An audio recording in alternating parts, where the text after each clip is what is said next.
not, welcome. So since many of you joined us before, we'll probably just keep our introductions of ourselves brief. My name is Denise Jarvie, and I have worked with Humphreys & Associates Radically Better Agile for quite some time now. Actually, I've worked for Humphreys & Associates for about 10 years. I have a really strong background in Department of Defense and earn value. And the last few years, I've been focusing much more on Agile, which I'm very passionate about and excited about. And Jessica and I have created Radically Better Agile, which is a branch of Humphreys & Associates. And we go to all kinds of different sites, both on the contractor as well as the customer sites. And we work with people and help become more agile. So, Jessica? All right. Yes, thanks, Denise. So I'm Jessica Crowley. I'm an enterprise agile coach and also a co-founder of Humphreys & Associates Radically Better Agile. And I am super excited today to share with you all of the expertise that I've got from years of walking through an agile transformation, starting from scratch to successful expansion. And I'm just very excited about teaching you some of the techniques, best practices that I've learned along the way. So I hope you guys walk away from this.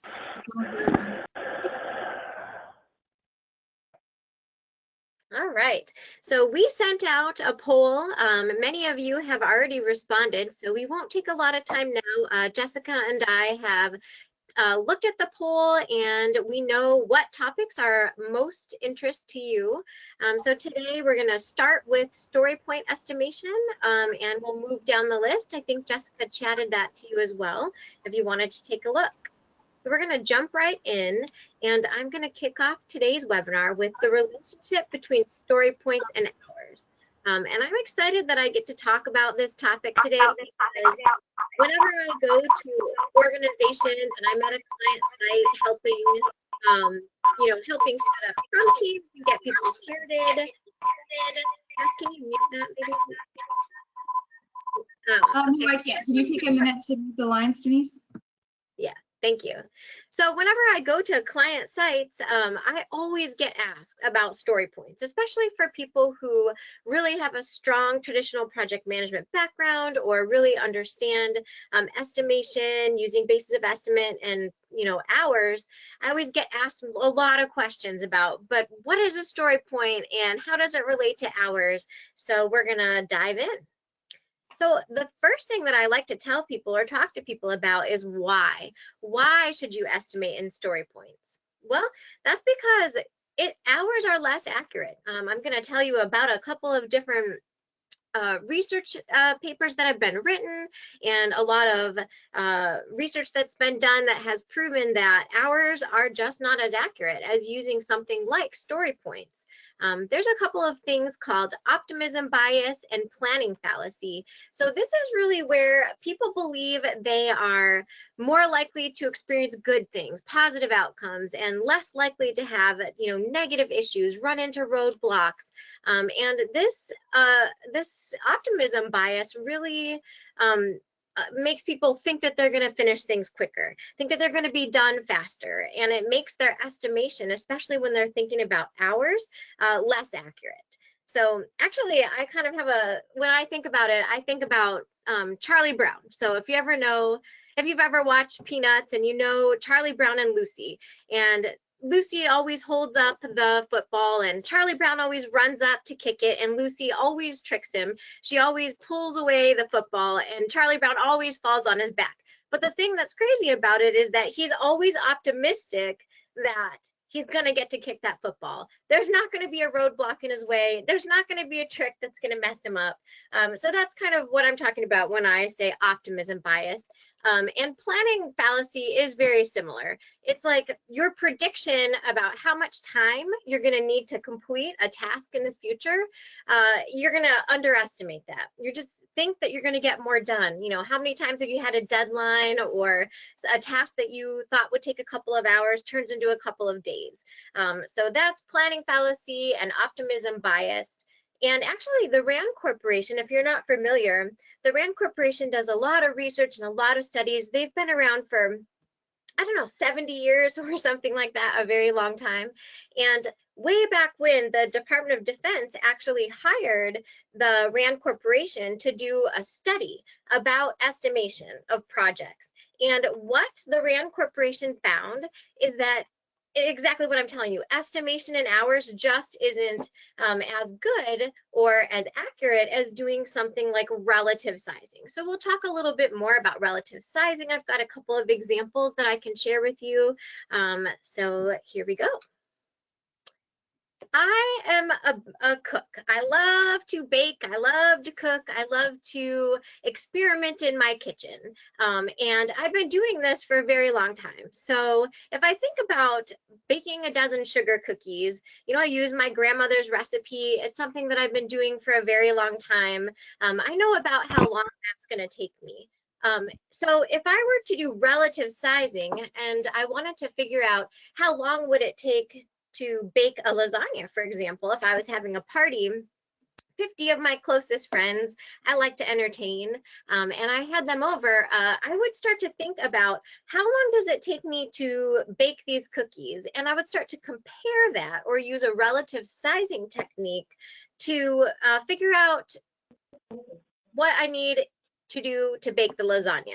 So some of the things that I would consider, not just hours, I wouldn't just say, well, it takes about an hour to bake the cookies. The things that I'm thinking about are the complexity. Perhaps the lasagna has a lot more ingredients. There's timing that I have to consider. I think about complexity, I think about thought, I think about the effort it's going to take, and you can start to see that this translates really well into estimating tasks on a project and not just baking or cooking a lasagna. So I always coach people who are learning how to estimate in points and learning about relative sizing to think about complexity, thought, effort, risks, as well as unknowns and dependencies. And that's instead of hours. So it's kind of a new and exciting technique and kind of scary sometimes for people who are used to really delving into the time or hours when they're estimating work on their projects. But don't worry, the hours are still there. So when we estimate using this approach, the relative sizing and the story points, the hours are still there. It's just that they're now an output instead of the input. So we're going to figure out how many points when we're thinking about the things like effort, thought, complexity, risks, and unknowns. And our estimate is going to be better. It's going to be more robust. We're going to understand the work more because we're talking about those things. The that are doing the work are really thinking about the risks, the complexities, and they're having these robust discussions. We'll figure out the hours. It's easy, and we're going to share with you how to do that in the next section. We're going to talk about how do the hours become the output and how do we roll the points into hours and who should do that. But there's a lot of benefits. Another thing that I really like about estimating using story points and using relative sizing is that there's less anchoring from the subject matter experts. So what that means is I'm going to teach you about planning poker and some other estimation techniques to get to the story points. And what the less anchoring from SMEs means is that everybody gets to vote. Whoever is going to actually be doing the work, the people who are are using planning and they're going to not be as influenced by the SMEs. So we'll give you an example here coming up about that so you can learn more. Planning poker and using relative sizing really increases knowledge saturation, which that's a huge problem in many of the organizations that I go to. There are a few people or certain SMEs that, you know, they're great to have on your team and people that you couldn't live without within your organization, but maybe they have all of the knowledge and there's a lot of other people who don't have that same knowledge and expertise. And so these people become bottlenecks. So what happens when we're using these estimation techniques like planning poker and relative sizing is that there's a conversation about the work, and the SME actually increases the knowledge of the other people on the team. So there's a lot of benefits. First of all, I've mentioned the accuracy of using story points, but also I think a really big benefit to this estimation technique is the conversation. People understand more about what is the work they're doing, and people have that knowledge that you need. So time is focused on these areas that need more discussion. So in other words, it's like discussion by exception. We're not talking about every single thing. We're not going down the list of tasks and thinking about how many hours is it going to take us to do that work. What we're doing is we're quickly saying, hey, we all agree on many of these things that we have to do, but there's a few things that we really need a more robust discussion, because Jessica might think that it's, 21 story points and I thought that it was 3. And so it's very clear to see that there's some kind of discrepancy on the team. She might have more information than I do, or vice versa. And so we focus in on the things that are more difficult to estimate, where we need to have that robust discussion so that we understand what the work is going to be. All right. I told you estimates are definitely more accurate when you're using story points. So if you're just joining us, and maybe if you're newer to Agile and you don't exactly know what is an Agile story or what is the story point that Denise is talking about, I just want to take a couple minutes to tell you about it. I told you I love to cook, I love to bake, so you can see I've got a picture of this gorgeous Italian chocolate cake here. And what it's representing is a vertical slice of work. So the story is, as a who, I want what, so that why. And the vertical slice part means that it's not like I'm just writing stories around the requirements. And I'm not just writing stories about the design. What we want is something that can be a small piece of work, a small slice of cake or slice of scope, and it's going to include at least a few of these layers of the cake. So ideally, you would be including all of these things. You would have requirements, design, development, test, analysis, and risk reduction. But it's best if you could include them all. But I would say a good place to start is if you could include a couple of layers of the cake, and definitely test. I would say that that's really the most important thing, is that we want to have something that's testable, a test in mind. It's a small piece of scope that we're creating and we're able to deliver to our internal stakeholders or a customer. We can demonstrate this work. So hopefully that clears up a little bit more about what is an Agile story. A couple of other points to make about the Agile stories is that it should be more than one person working on the story. So if it's just one little thing, one task, one thing that's going to take me an hour or two to do, that's probably not enough. It's not a more robust or big enough slice of work to be a real story. And actually, Jessica and I see this all the time. We see Scrum teams form and they're writing stories, they have a backlog, and those are all good things. But what we find is that sometimes the stories really are tasks. I can see Jessica nodding her head because she sees this all the time as well. So one of the checks that we like to help the Scrum teams to understand what is a good story is that it requires multiple team members, the skills of multiple team members to complete. And also it should be independent of other stories. So I shouldn't be waiting for something else to get done in order to accomplish my story during the sprint. Sometimes I understand that it's not always easy to do, but again, ideally it's independent of other stories. And this one is extremely important as well. We want Agile stories to deliver value. If you've learned a little bit about Agile, learned a little bit about Scrum, then we're always talking about how can we provide that value to our internal stakeholders, or ideally our customer. So each of the stories should have a test in mind. It should be a vertical slice of work that's independent and delivers value to the customer. And I think one way to really ensure that your story is creating value is to make sure you use this Agile story format as who, I want what, so that why. And the why is so important. Why are we doing this? What functionality are we providing to our customers? And how do we know that we're providing value to our customer? And I think I've covered the vertical slice of functionality. So hopefully you like the cake example. I do. It looks delicious anyway. But it's important to keep in mind that any of the stories, any of the scope that you're developing on your Agile teams or your Scrum teams, you should keep that vertical slice of functionality in mind. And we'll talk a little bit more today about requirements and product architecture. So we'll circle back around to this vertical slice idea. All right, so I'm going to talk to you just a little bit about planning poker.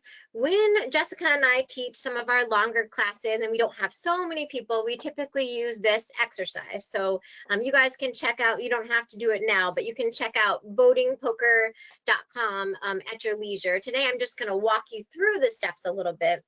So there's a lot of apps such as votingpoker.com and many others that you can download depending on if you're using an Apple or an Android phone.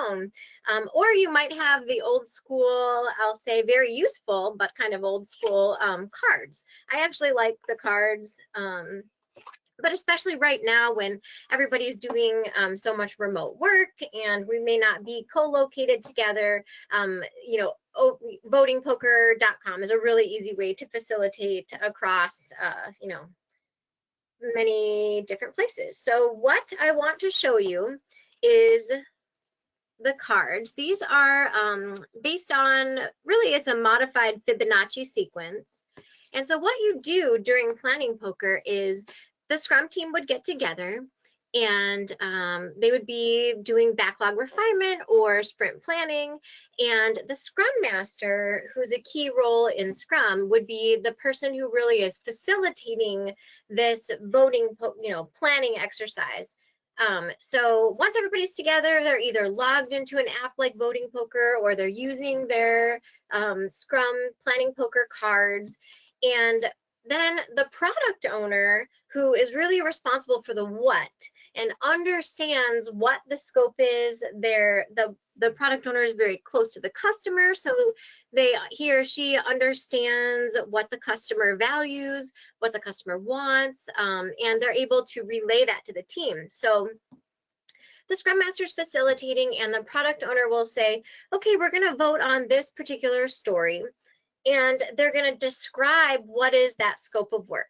And at this point, the team members can discuss, if needed, they can ask clarification on the scope, really just to make sure that everybody understands what the work is. And this is where, when I told you just a little while ago about the discussion and the spreading of knowledge, this is where it happens. It's during the backlog refinement and the planning sessions where the product owner is describing the work, the team is asking questions, and then once everybody understands the work, they're going to choose a Fibonacci card that represents, you know, a number. You could say 8, for example. And what we're doing is we're saying, is this new piece of work that the product owner just described more difficult, require more thought, have more risk than some other piece of work?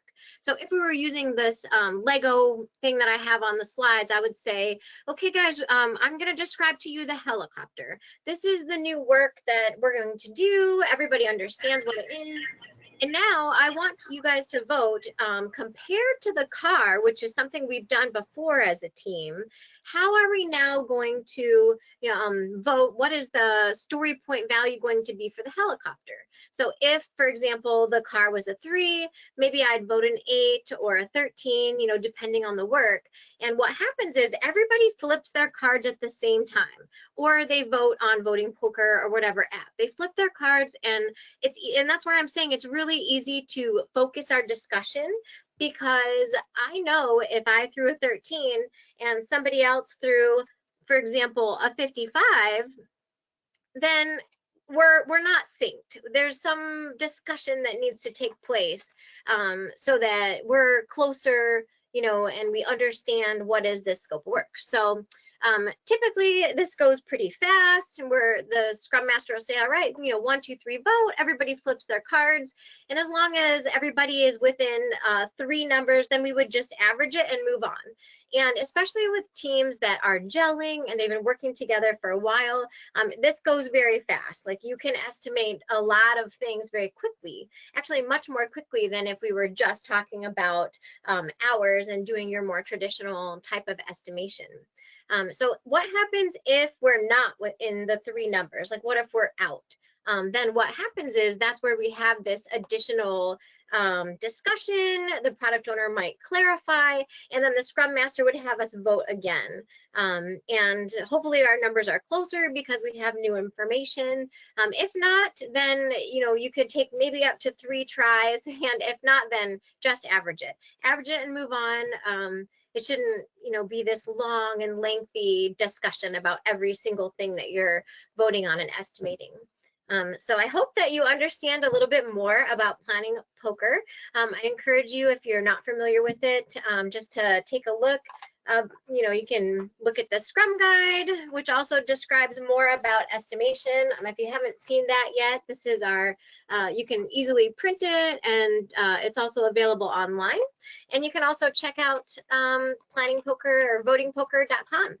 So at this point, let's see, Jess, I think one more and then you're up. So I just wanted to highlight our team member, Josh Epley, who is actually an amazing team specialist. He coaches new teams through, just forming them to high performing states. And he's available if you needed help on your teams today. All right. So now Jess is going to talk to you about large scale estimation.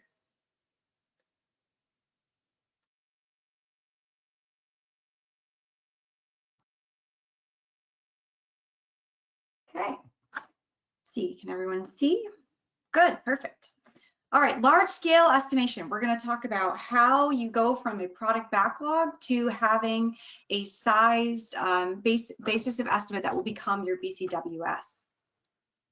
I'm very excited to talk to you guys about this today, and I have a couple of props and examples to show you as we walk through this content.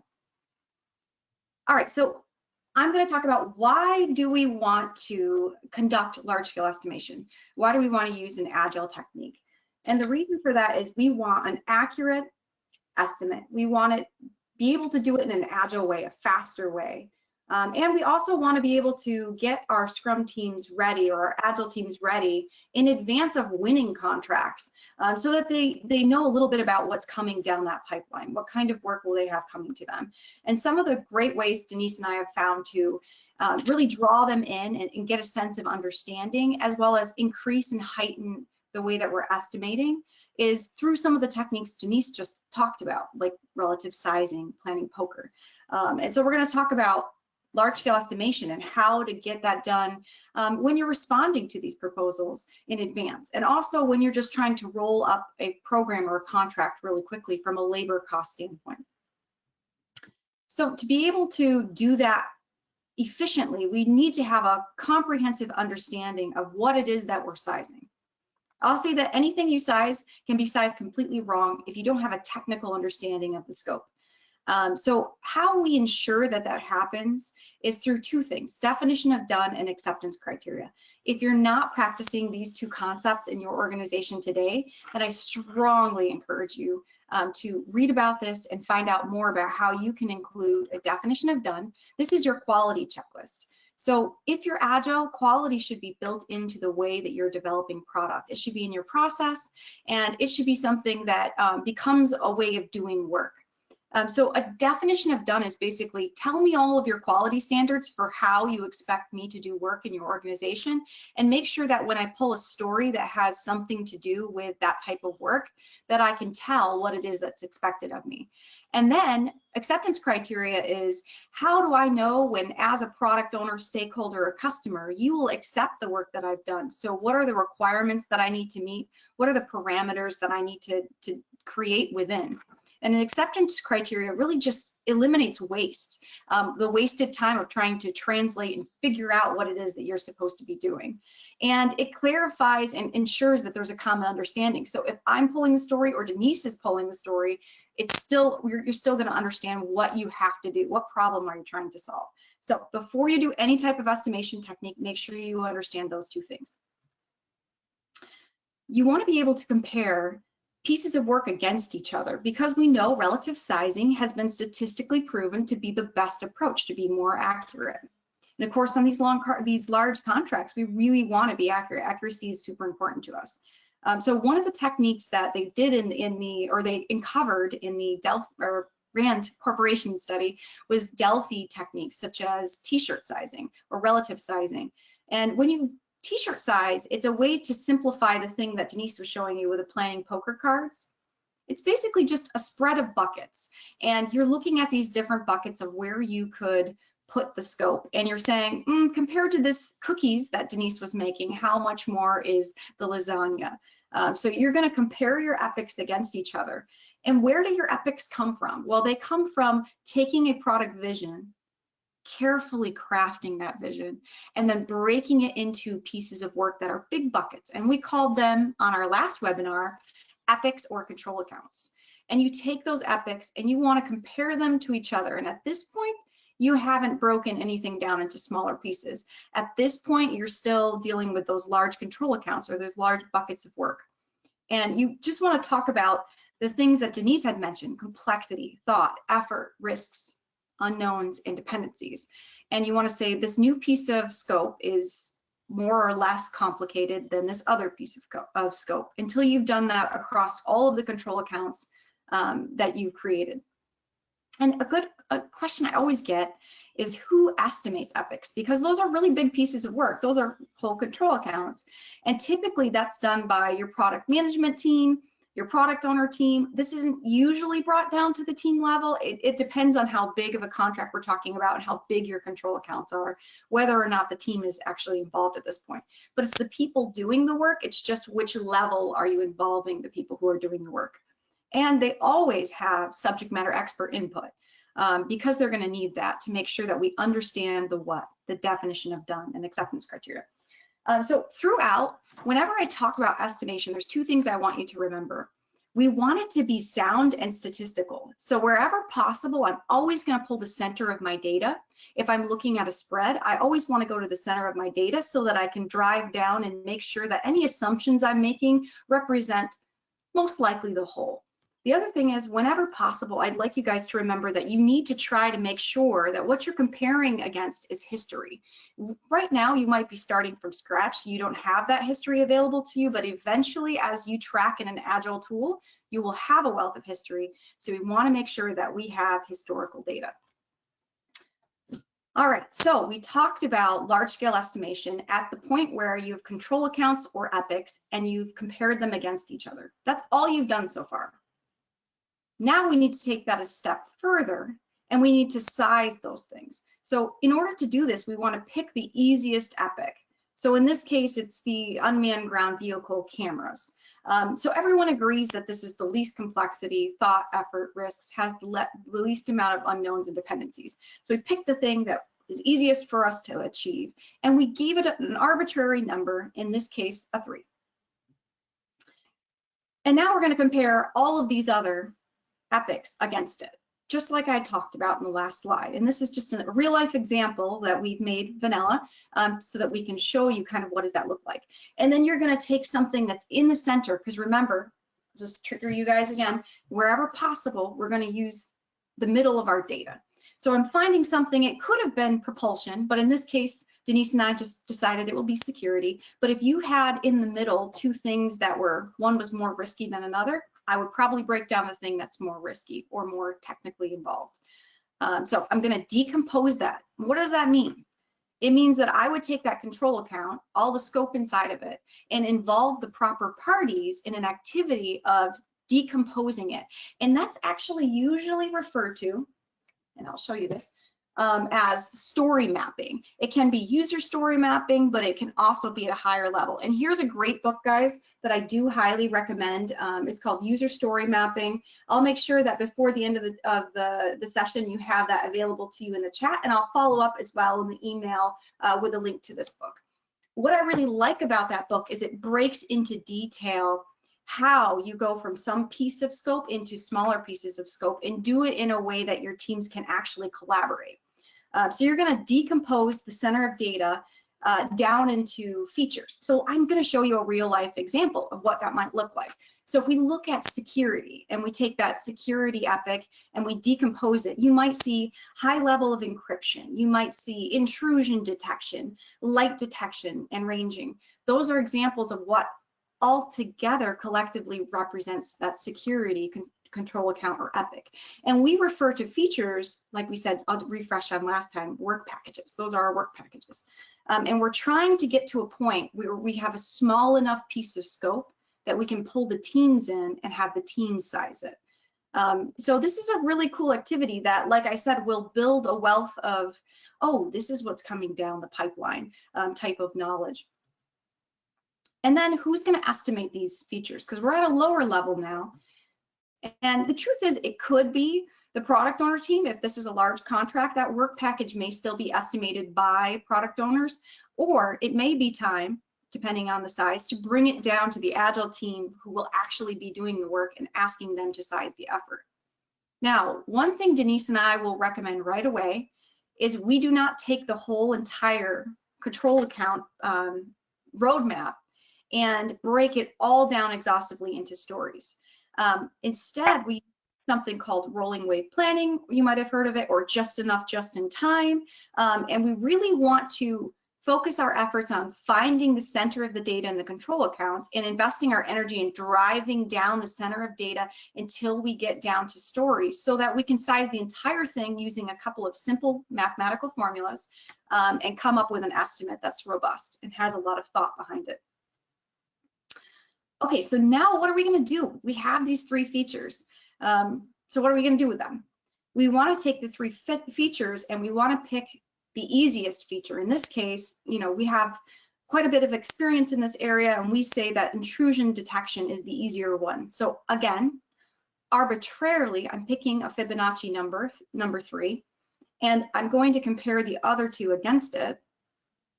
That will give me a sizing that lets me see where is the center of my data again, because remember, we're going for the center of our data. So once I've identified that, in this case, it is the high level of encryption. That one's in the middle. It's somewhat complex. It has a little bit of thought, a lot of risk. So we want to decompose that, and that's when we're going to involve our Scrum teams, right? So it's not like your Scrum teams are spending all day long estimating future work. They're focused on the upcoming work that potentially might get flowed to them. So an architect developer, it's going to walk through, you'll notice it's saying the who, the what, and the why. So who, the what, and the why. So this Scrum team came together in this case, and they created these stories, and they're telling the product management team, this is what it's going to take for us to do that work.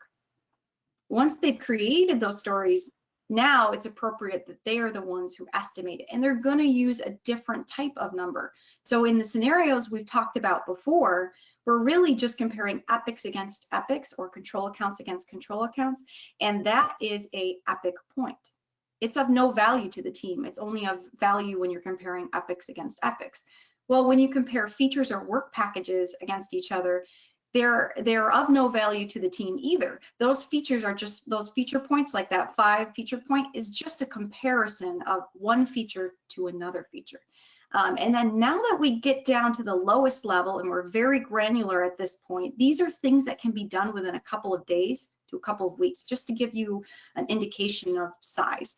And you want to get these stories to be well crafted so that you can engage in estimation. So at this point, we've created our roadmap, and we have gone about taking that roadmap and comparing it to each other so that we can get to the center of our data, so we know where we should invest our time in sizing and further estimating. We're going to talk about user story point estimation. Denise did a fantastic job explaining with the planning poker cards, what is planning poker? Why is it used? Why are we using story points? So we want our teams to estimate to the best of their abilities. So we're going to have them use user story point estimation. And they're actually telling us something here at this point. So when a team takes the time and they size something, they're basically telling you cost and duration. And so now you just need to translate that information. Everything you need to know about how long it's going to take and how much it's going to cost is actually already represented right there. And I'm going to teach you how to take that estimate done by that team and roll it up across the entire contract and program. You want to add up all of the user stories.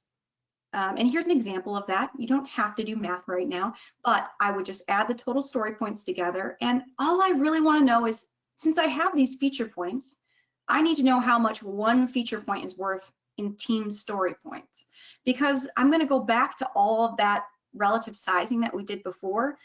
And my goal is to translate it all into user story points. Why? Because user story points have cost and they can tell me how long this is going to take. So I'm actually going to go back, and for every single team, I'm going to make sure they break down at least one of the features or work packages into all the stories. Now I have cost for every team for my entire contract. So let's go back and do some backwards math.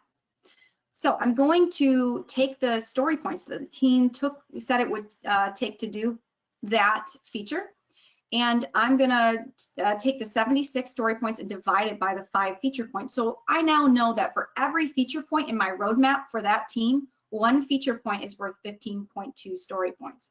Amazing. That tells me something useful.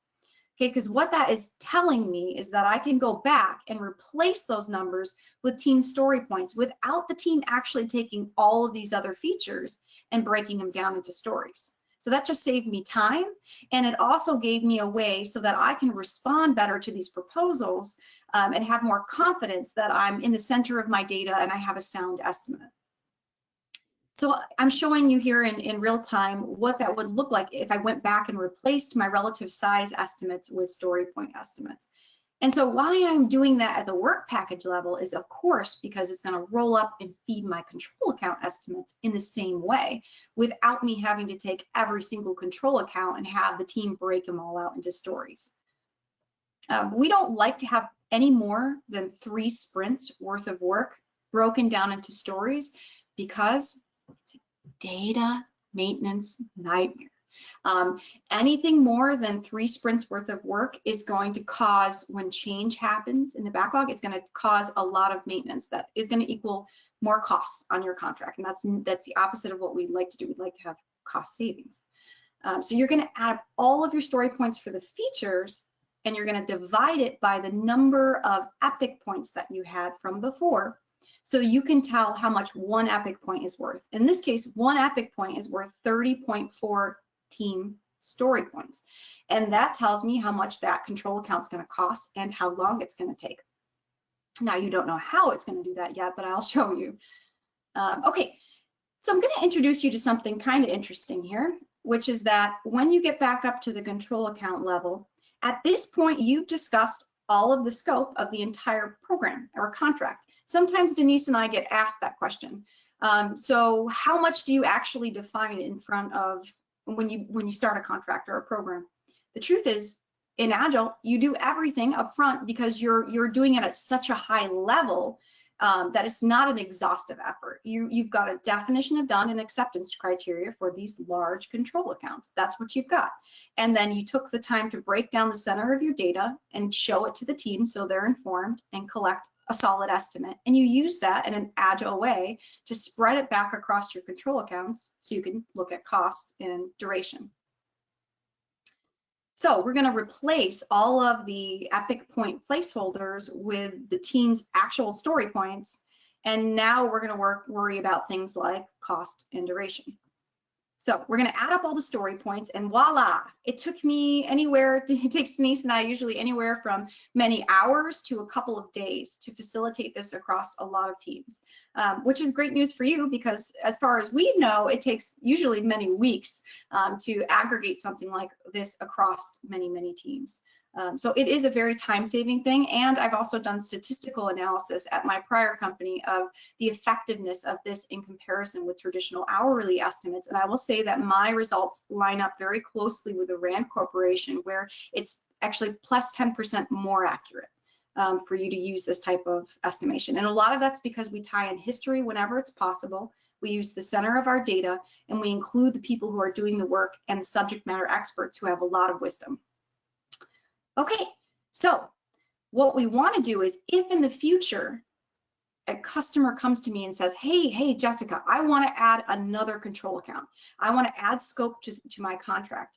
Now I have a way of quickly going back to what I estimated before and relative sizing it, and I can say within a few minutes how much it's going to cost and how long it's going to take. And that way I can negotiate better and handle customer management, expectation management much, much better. All right, so we need to create a BCWS out of this. They gave us their estimate. Now we need to take the steps to create that performance measurement baseline. So user story points have a dollar value associated with that, and I'll talk a little bit about how that's possible. You need two things for this. You need to know how much your teams cost for every sprint. Remember, sprints, I'll refresh you from last time, it's anywhere from 1 to 4 weeks, and it's a time box that's repetitive and continues on indefinitely. We need to know from an hourly standpoint how much they cost. Another thing we need to know is velocity, or yesterday's weather. And so I'll explain that a little bit. I have this cute little drawing here. Yesterday's weather. So let's pretend here we have a team that had 100 story point that they accomplished in sprint 1. And in sprint 2, they accomplished 112 story points, and in sprint 3, they accomplished 105. Well, if we average that, now we have yesterday's weather of 106. And the truth is, your teams are not going to be able to be 100% predictable. They're going to have things happen. They're going to have bugs. They're going to have fixes. They're going to have impediments that pop up. So you want to know, in general, how much is my team able to accomplish? And that's called yesterday's weather. Okay, so you have yesterday's weather and you have the cost of the team, and I need to make sure I highlight this. One team cannot be directly compared to another team. The cost associated with team A may be different than the cost associated with team B. And the reason for that is you might have a lot more team members or less. You may have different levels of dedication to your contract or to the team. And you also have this other variable out there, which is every team estimates slightly different based on their expertise and their disciplines. So I'm going to share with you, how do we get to a common ground when you have lots of different varieties of story points? So the reason I need that is because I need a predictable way and a stable way to get estimates from my teams. So I want to know, how much does a sprint cost for my team? This is an easy way for you to go about doing that. You're going to calculate the average hourly rate of the team. Typically, your finance office can help you with this.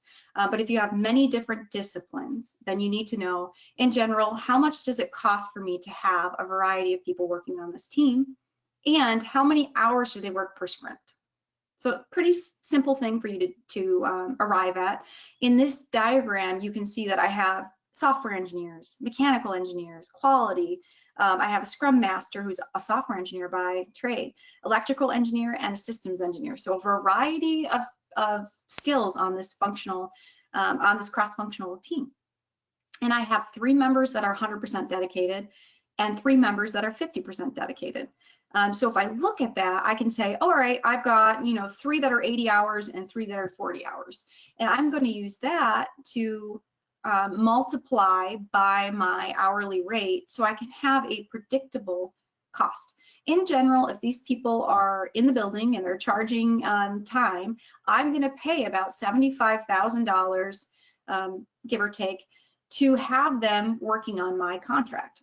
So that gives me a huge ability so that I can now say how much it's going to cost me to have them work on my contract for each control account, and I can go from there to answering those questions that we said we wanted to know, which is how much is this going to cost and how long is this going to take.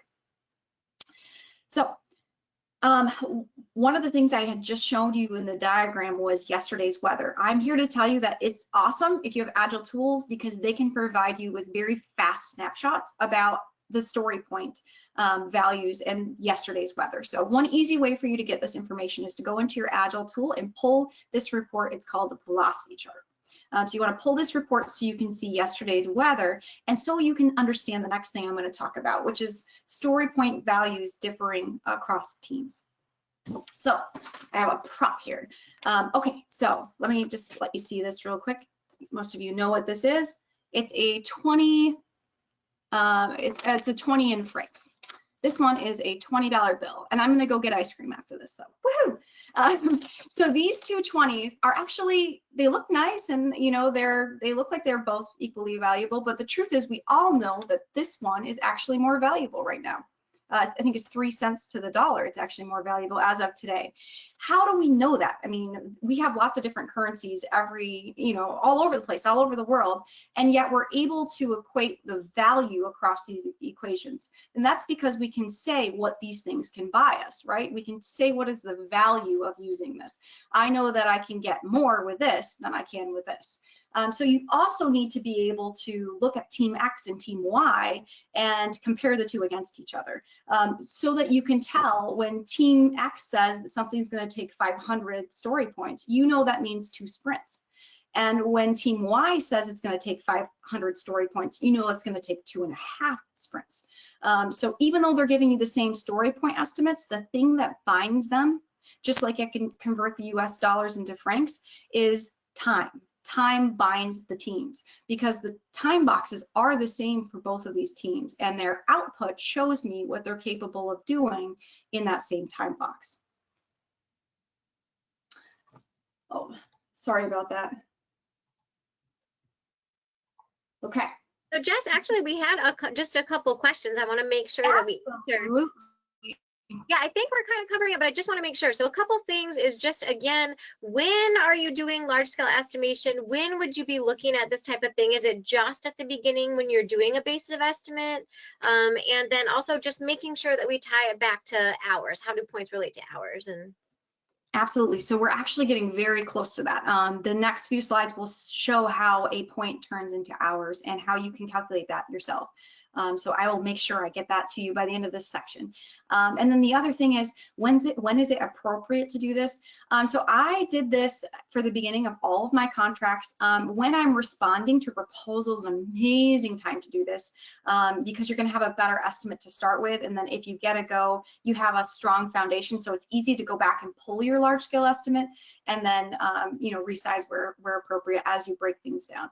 The other point I like to do this is I like to go back and revisit my large scale estimate when I'm comparing how we're doing as time progresses. So it's just a good way to roll everything up and easily see the story points.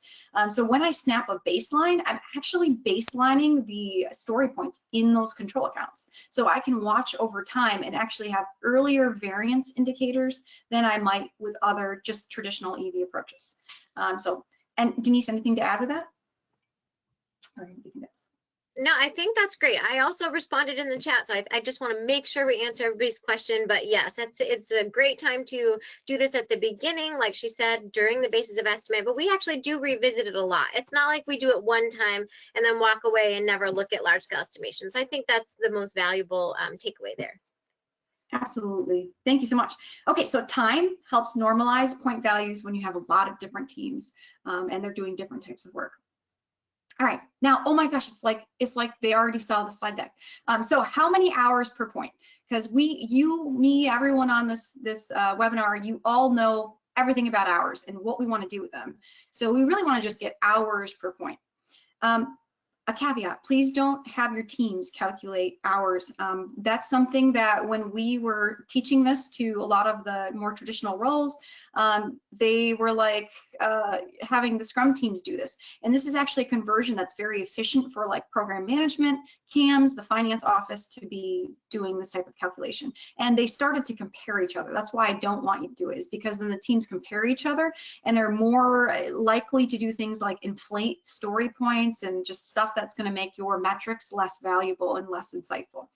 So we don't want them to know, or not that we don't want them to know, we don't want them to do it.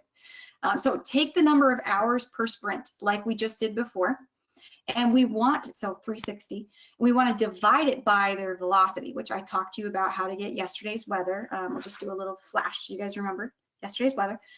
So 360 hours is what we're capable of doing, and we know that they can do it in 250 story points. So what they're charging versus what they're showing in the tool that they can do. So I just take those 360 hours and I divide them by their number of points. Now I have 1.44. Well, what does that mean? It means that every story point for that team is worth 1.44 hours. Think of this as your currency exchange rate, right? Each team has a different one. And so this is how you get that. So now whenever they give me story points, I'm totally crystal clear about how many hours that means. So I can go and take that large scale estimate that they gave me, 4,408, and I can multiply it by their currency rate or conversion factor, as we call it. I can find out that that's 6,347 hours, which is super powerful for me now, because my teams can go about confidently estimating using the best Agile techniques, and I can still get hours and costs, which is what I need to be compliant and to have a good feel about how things are going. Okay, so story point cost, let's talk about that. So how much does the story point cost? I have hours now, so the best way that I can approach this is by taking the velocity, the 250 story point velocity, and that $75,000 cost for the team. And I can say for every story point that this team has, they have a $302 cost. Okay, so $302, now what I can do is take their same story point estimate and I can multiply that. That's gonna give me project cost, because that's what we want. How much is this contract or this project going to cost? So I can take that 4,408 story points and I can multiply it by the $302, and that's going to give me $1.3 million. So that team's just told me within a couple of 30-minute sessions that it's going to cost them $1.3 million for them to support my contract. Everyone good so far? I want to make sure I'm not losing you. So far, so good, I think. I don't see anything else in the chat. So awesome. Please raise your hand or feel free to chat us if you have any questions to the group or to us privately. Yeah, so how I would calculate and keep all of this is typically just an easy Excel file. If you keep an Excel file that says each of your Scrum team that's working on your contract and their conversion factor, and you update it once a quarter. So when I say update, I mean like, did anyone leave the team? Did anybody switch to a different functional group? Did somebody get switched to a different contract or lose some percentage of their dedication rate? I would update it once a quarter. Any more than that, it's not going to be of value to you. And then you just use that conversion factor so that you can always have a good sense of what's remaining and how much it's going to cost on that contract. Other estimates like material, ODC, travel, those types of estimates, I always make sure, since I've got those people there, as they're going through the estimation process, I ask when they create a control account, when we've got that up there, hey guys, is there any travel associated with this? What type of ODC do we have on this particular one? Because you have product owners there, you have SMEs there. So I like to collect that in the same Excel file whenever possible. Otherwise, you have a second step after this, which is to go back again and follow a more traditional process to collect that.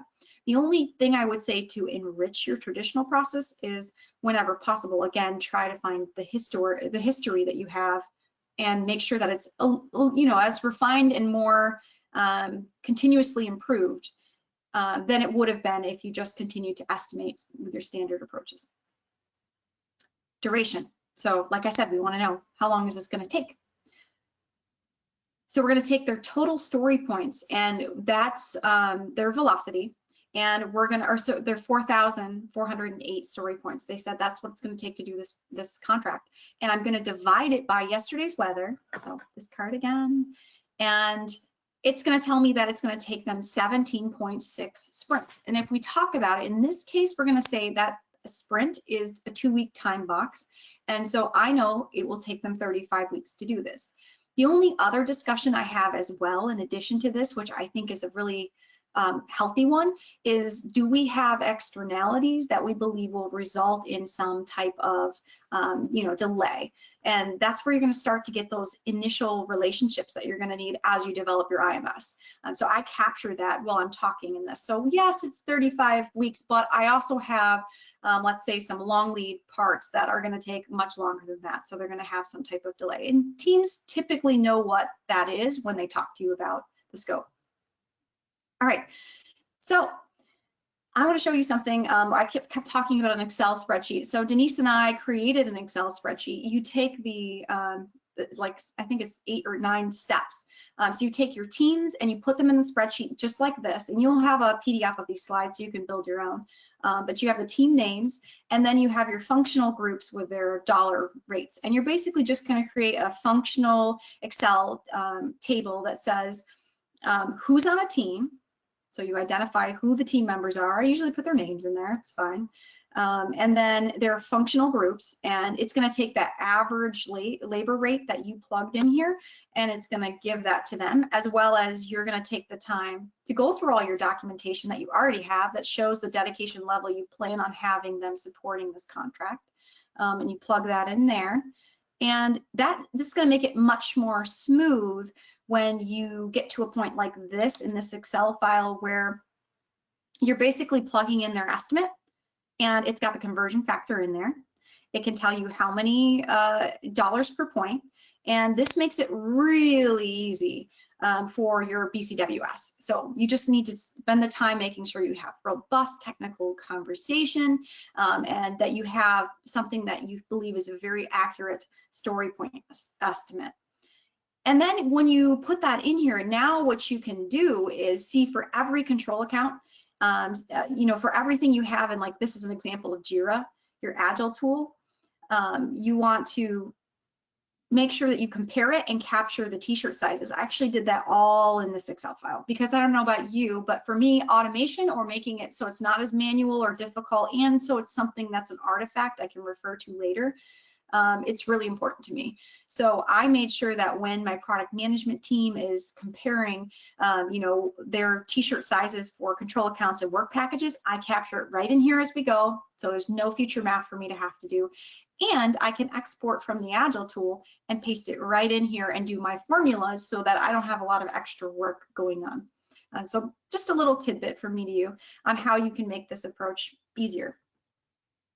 Okay, so we want to move on to getting the teams to break down the features into story points.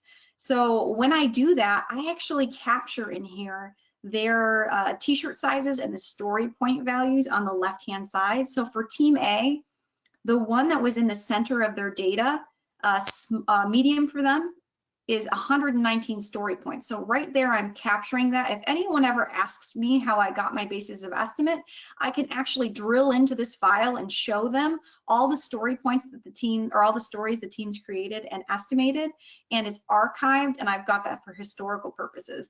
And then in the future, if the teams add 60 million stories and tell me that that was part of their baseline, I could go in and say, actually, nope, according to my baseline, here's what your story points were. And this is important because this actually becomes the reference library. So in the future, when your teams break more features out into stories, I have something that says originally what was a feature and worth in story points. Okay, so that's going to help them be consistent and not do things like point inflation.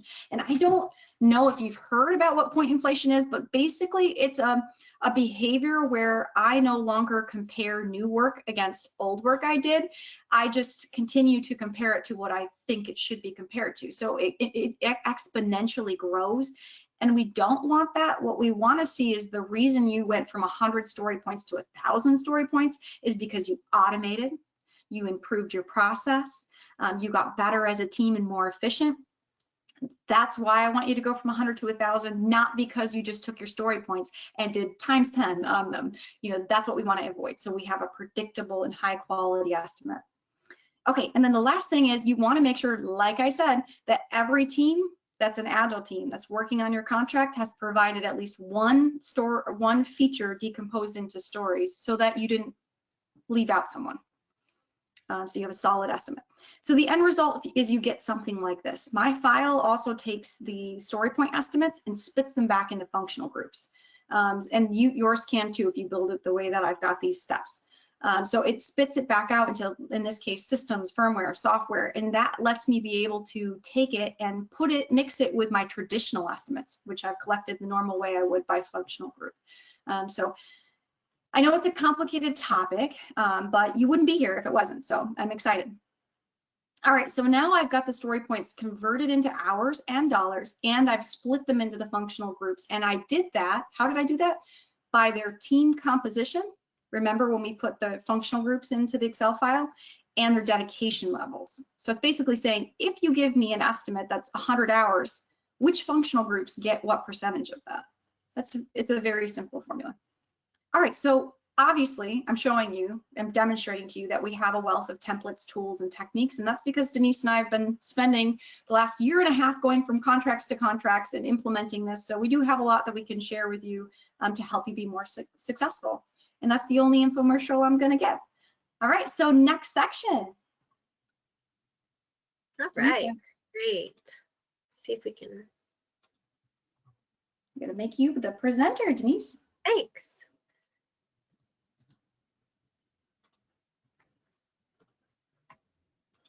All right, let's see, I'm almost there. Can you see my screen now? Yeah, it's Okay, fantastic. let's make it a little bigger. Okay, so it looks like I have a question from Mark Peterson. What has been your experience with how this changes negotiations over traditional basis of estimates, if at all, software, lines of code, hour comparisons, etc.? In my experience, like I said, it's plus 10% more accurate. And a lot of that is because we talked about things like complexity, risks, unknowns, thought. It's more robust. I find that a lot of these, I don't want to call anyone out, but I find that a lot of times when we're responding to things that we may or may not win, a lot of these pieces are rushed. And when I did analysis, it was the functional managers who typically put together the estimates, and they did so with their expertise. And what I found was in a lot of the samples I took, the functional manager did not have a fast feedback loop. So they actually didn't know their estimating was off to begin with, and they continued to provide estimates in the same way consistently year over year until they got a more robust feedback loop, which is why I said you need to incorporate history into that. So I do find that this does make a huge difference in the negotiation, and it is more accurate than your traditional basis of estimate. It's more robust, it's faster, and in the future you're lined up for negotiations and managing customer expectations, because they will ask for new requirements and new scope. And when you're agile, you demonstrate working product. They're attracted to that, they ask for changes, and you have to be able to quickly say the impact of the changes, because if you can't say, look, if you add these requirements, it's going to add $1.7 million and it's going to shove out these two things that you really want. Do you really want to do that? So yeah, I feel like it gives you a lot more negotiation power, and it's something that I would be able from a customer standpoint to feel more secure that you've gone through a robust agile process with your estimation. I agree, and I'll add, Jessica, about that, because he said, how about the SLOC? And I know you mentioned just quickly the lines of code. I would say that most of our clients are moving away from using just how many lines of code and using that as their basis of estimate, because this is much more accurate, and because, like she said, we're talking about providing value, providing working product. So it's definitely a much more robust way to estimate, as well as demonstrate that you're actually giving the customer that value, instead of just how many lines of code. Maybe it's really not the cleanest code or the greatest code, or it took forever. So this is definitely, yeah, the thing that we're seeing across definitely Department of Defense, but any other industry that's really moving much more towards agility and using this type of estimation is moving away from SLOC. So, all right, I'm excited. Jessica, that was great. Good job. And the next topic that you guys chose in our poll is preparing for an agile integrated baseline review, or IBR. So I've been through lots of IBRs over the years, and that includes just traditional IBRs, but also a wealth of, or many times, agile IBRs. So I've coached teams how to prepare for an agile IBR. I've coached people on the customer side and the government side, the types of questions that they should really be asking. So it's interesting to see the dynamic between the contractor and the customer.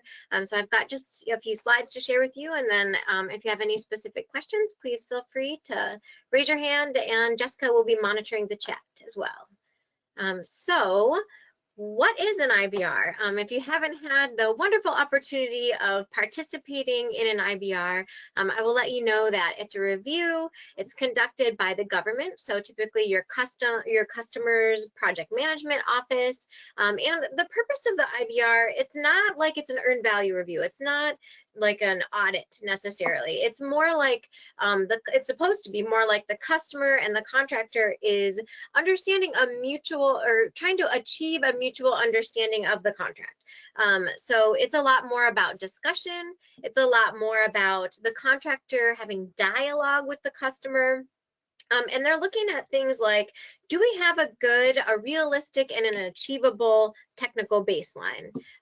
Is it something that we've thought about, that's laid out? Do we have a good schedule? Is the budget accurate? Do we have the right staffing? Is the resource plan in place? And then it's a lot of dialogue about not just the technical scope, but also risk. So as the contractor, have we thought of the risk? What's our plan to manage and mitigate risks?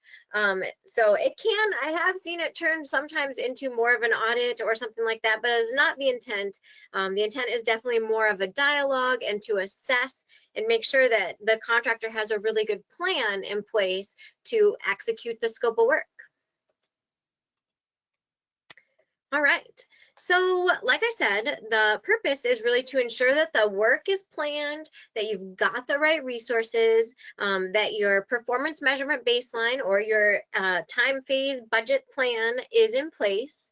And you're looking at and really focusing on several different aspects of the work. So definitely the technical. You're going to see that in most of the IBRs I've been at, you've got a lot of technical SMEs there on both sides. So you've got your, of course, your control account managers and your project managers, but also, any other technical SMEs within the organization that are executing this work, especially if you're using something like Scrum.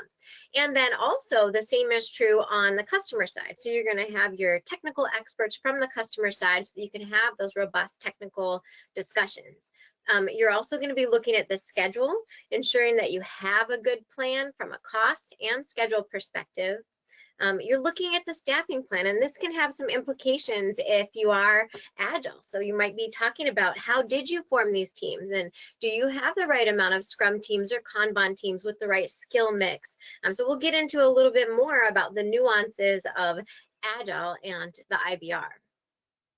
And then you're looking at management processes. So that's important to understand, how is the contractor going to manage the contract? So you're looking at some of these system description processes and your agile approach as well. And then risk and opportunities is a huge piece of this. So how many risks have you identified? Are you going to be using a risk register? What is the approach? And how does Agile, how does Agile play into this? So what is the approach from an Agile perspective? So typically you have to do an IBR on these large government programs within 6 months. Once you, as a contractor, have won this big contract, then you can expect that you're going to be gearing up, you're going to be developing your baseline, getting your teams together, and that once you've got the baseline established, about 6 months or so, then, or within 6 months, then the customer will be on site and you can expect to conduct an IBR. But that may not be the only time. It's possible that you will have additional IBRs, and I've seen it happen. I've seen it a couple different times. So first of all, it's kind of up to the customer. They say customer discretion, but it's usually if there's major changes. So if you get a big contract mod, if you've shifted the content, like you've decided to re-time phase your plan, or you're gonna decide, you're moving some of the epics or some of the scopes into different releases, or pushing it out or changing it around. Those are times where if the baseline is really changing, and you can expect that you might have to do an additional IBR.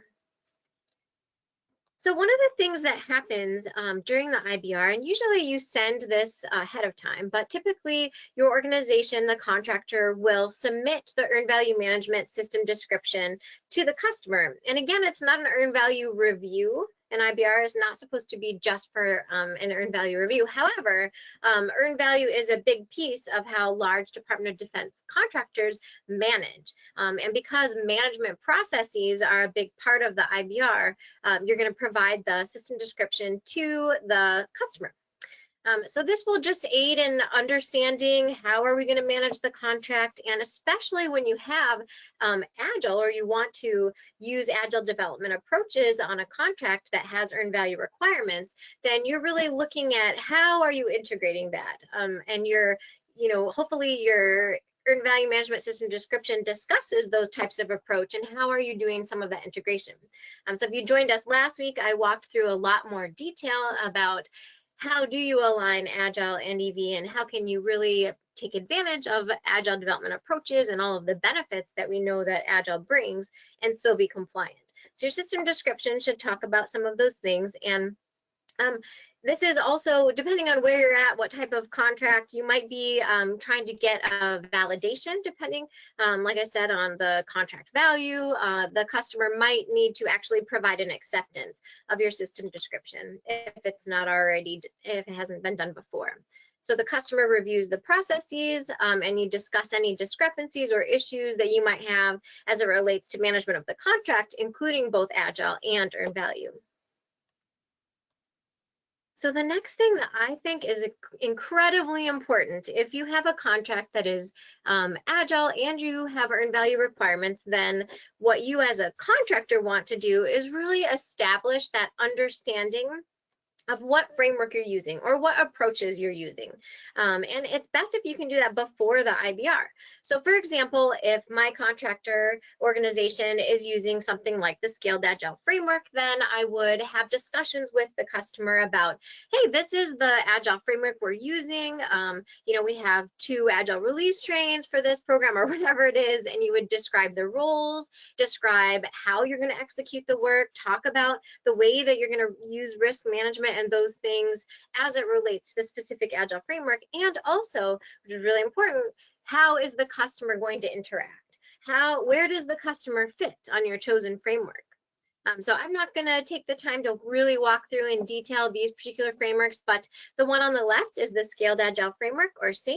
And the one on the right is the Scrum at Scale framework. So they're very different frameworks that you could use, and your customer might have a lot of experience with one, but maybe not the other, or maybe they don't have a lot of experience with Agile, and you really have to take the time to walk through the product owner cycle, the Scrum Master cycle, how you're going to manage using an executive action team in an Agile practice, how you're going to prioritize the work using, for example, the executive meta Scrum. So these things should be, detailed in your internal process, but really it's more about the communication between the contractor and the customer than the process. So yes, you'll hand them your system description, but if you can have some of these discussions prior to the IBR, then your review, the actual review, will go much better.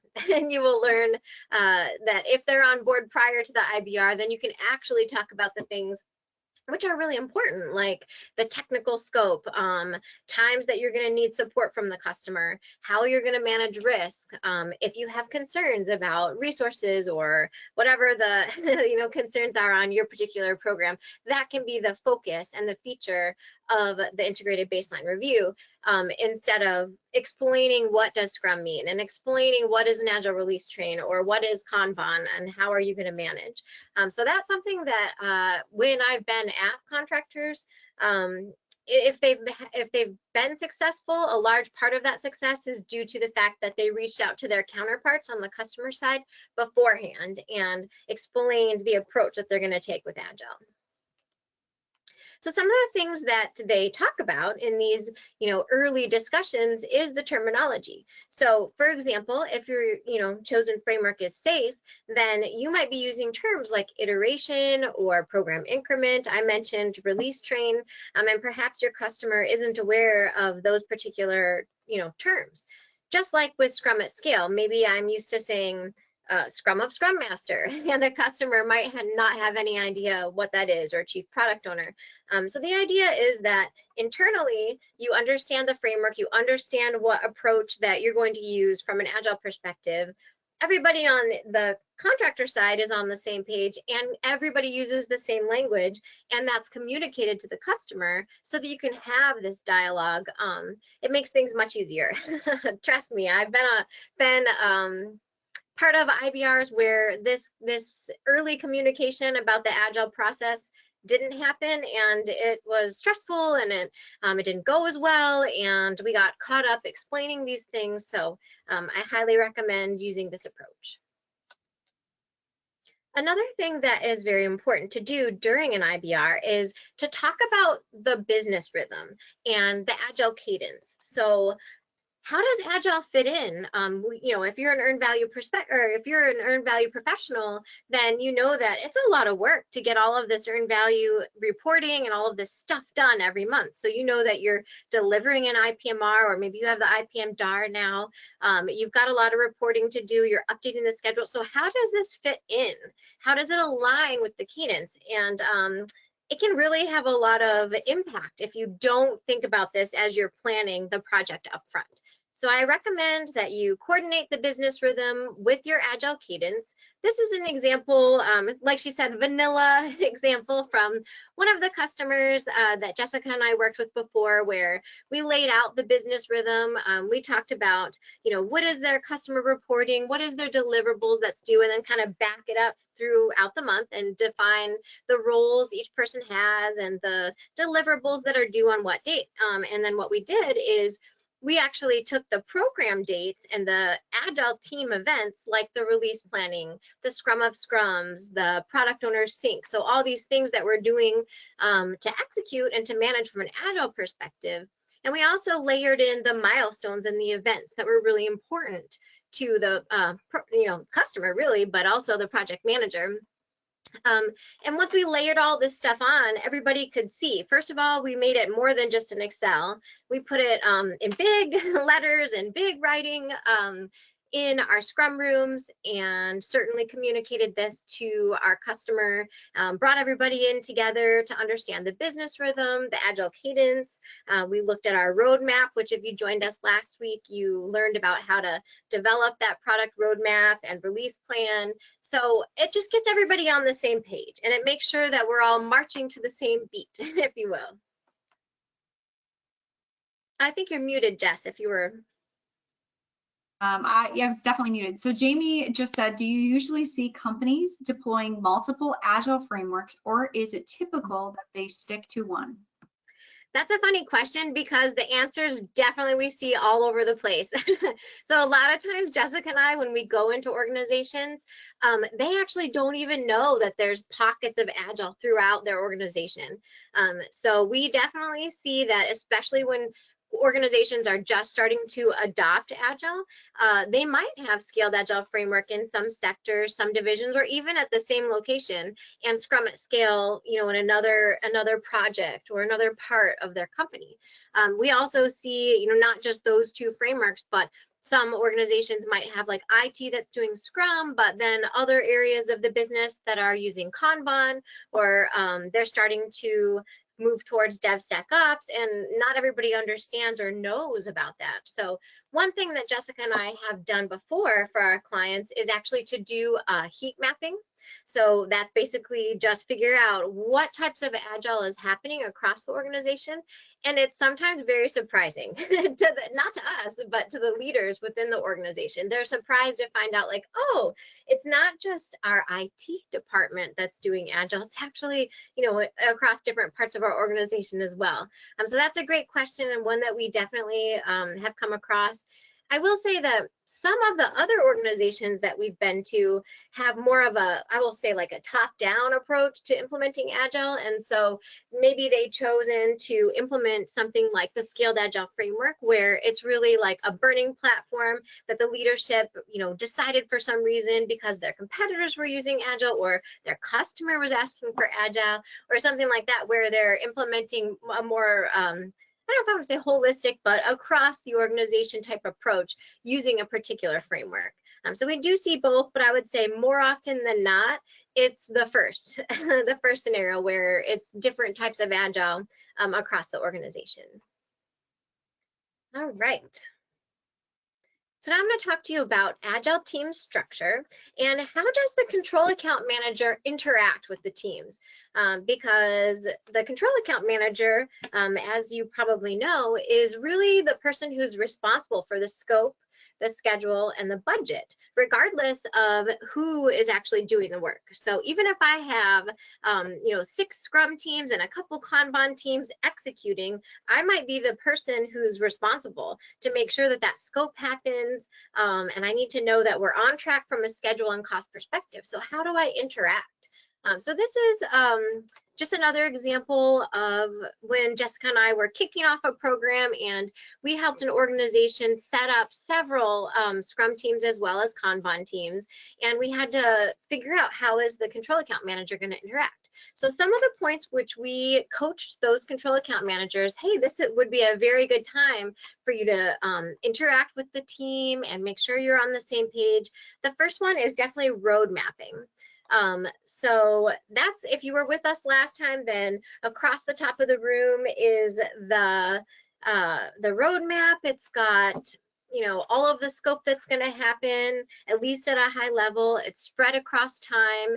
And that way, you know that the control account manager, as well as the teams, are on the same page. And that the control account manager understands that, yes, we're moving towards these milestones and can convey that to the customer. And that the Scrum teams understand the why and the when. So why am I doing this? Well, it's because we have this big test coming up and we need to integrate these pieces. And that's a really great time for the CAM and the teams to interact.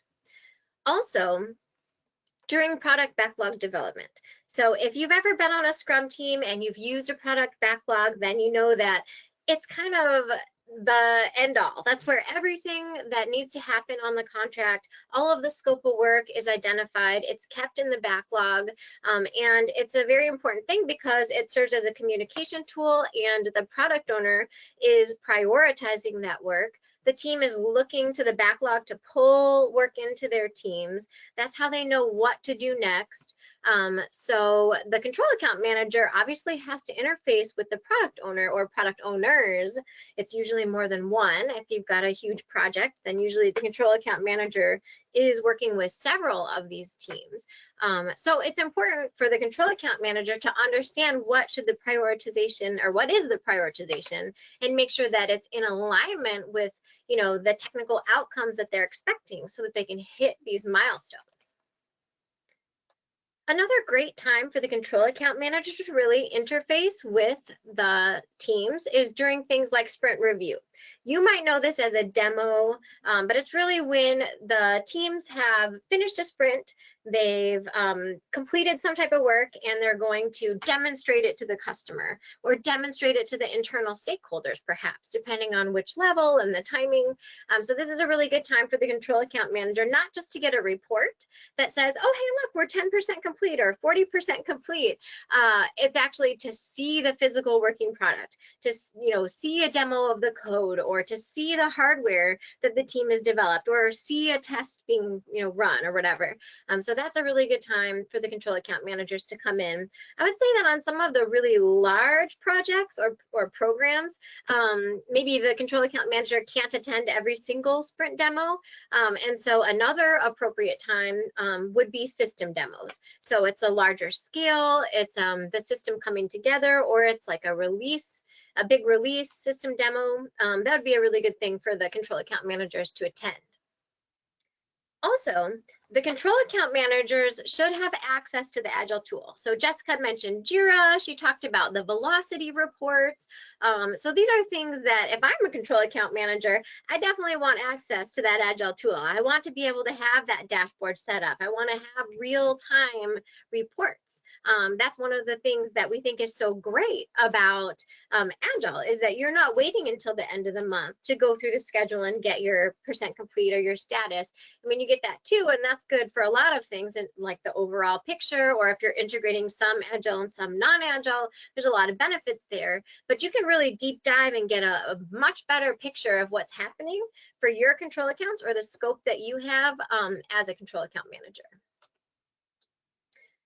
Okay, so the CAM, like I said, is responsible for a specific scope of work. So the CAM has to be able to describe what are the requirements, what am I contractually obligated to do, what is the technical scope of work that I've signed up for.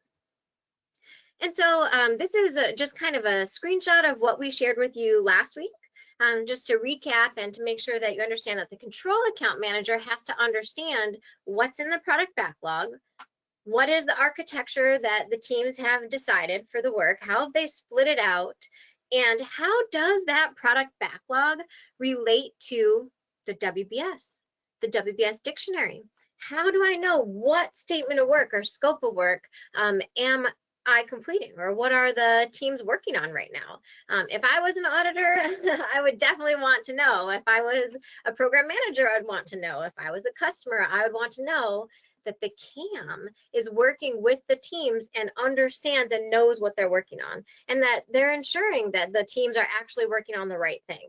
And the only way to do that, if you're using, Agile and specifically Scrum, is for the control account manager to work with specifically the product owners and attend some of these events. So here's just a little picture that I can show you. And I wanted to introduce this particular thing because so far I've been talking about specific scope of work, like it's a product that we're building for the customer. It's something that we can demonstrate. But actually the product backlog has more than just the physical product in it. It also has things called non-functional requirements. So things that the team has to do in order to create this product and to deliver something of value to the customer, but it may not be specifically called out in the statement of work. So security, reliability, maintainability, we call it the ilities sometimes, but it's basically other things that the teams have to do, and all of that work resides in the product backlog. So not only the control account manager, but also the teams have to understand, and also the product owner is prioritizing these things. So yes, it's important that we have those lines of code, or that we're delivering, some specific hardware, but there's more than just that. So non-functional requirements. So Denise, when you get a minute, we have a lot of questions. Oh, okay, great. Yeah. Okay, from Jeremiah, have you seen a hybrid approach that starts out traditionally through requirements analysis and then goes into Agile? Yes, we see. Okay, so requirements is another hot topic. I think Jessica is actually covering that next. But yes, what I would say is that we see some organizations that are very agile and start agile, and maybe they've got a few products or projects under their belt, and this is the approach that they're taking, where it's more of an agile approach, and they're using things like acceptance criteria and definition of done to make sure that they're adhering to the requirements, and maybe they're even communicating more with their customer, and it's more of an iterative development approach regarding requirements. But I will say that that's like few and far between. And what we see more often, or at least lately, is that organizations are not always completely agile at first, and that they get a requirements list, they get a statement of work and all of the requirements that are very waterfall in some cases, and they have to figure out, okay, how do I boil that down, and how am I actually going to make the right thing and adhere to these contractual obligations and requirements, but still be agile. So I think, yeah, we still have some time within today's time box, and that is the next topic. So I probably won't go into it too much. I don't want to steal her thunder. No, but I completely agree with everything you said about the fact that we're not getting, it's like 25% of the contracts are agile. And the rest of them might say agile in a word, but everything else is traditional. And it's up to the prime contractor to figure out what does that mean. So we're used to that. We're used to taking traditional and migrating to agile and still speaking back to the traditional, so you're compliant. Okay, so next one, Denise. Allison just wanted you to know that the Agile framework heat mapping that you talked about was very interesting and she liked that concept. Okay, yeah. She said, does the concept of epics or capabilities equal control account and features equal work packages apply to all Agile frameworks? That's a really good one. So I definitely will say no, it doesn't always apply.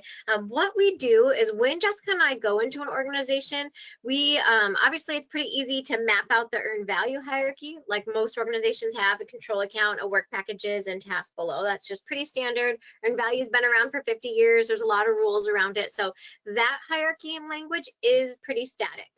That's something that we see across the board. What fluctuates and is much more fluid is the Agile language and terminology and hierarchy. So the reason that we're using that particular language is because of the NDIA guide, which actually I'm going to show you that in a second. But it's kind of standard language because the National Defense Industrial Association uses that language to demonstrate how EV and Agile could work. But actually you can call it whatever you want. So as long as you know what it is and you understand what the hierarchy, whether it's, module, subsystem, epics, and features like I have here on this screen, or it's something completely different like theme, then capability, then epic, or you don't even use features, whatever it is at your organization, as long as it's documented, as long as everybody on the team understands what the hierarchy is and then how does it map to earned value, then it's okay. So basically you take a big piece of work and you decompose it into something smaller and you decompose it into something smaller and map it back to your control accounts and map it back to your work packages.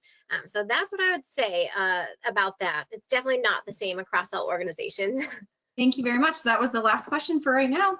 Okay, great. All right, so I think just a few more slides, and then I do want to show you those NDIA guides that I mentioned. So I'll pull that up before we go into requirements.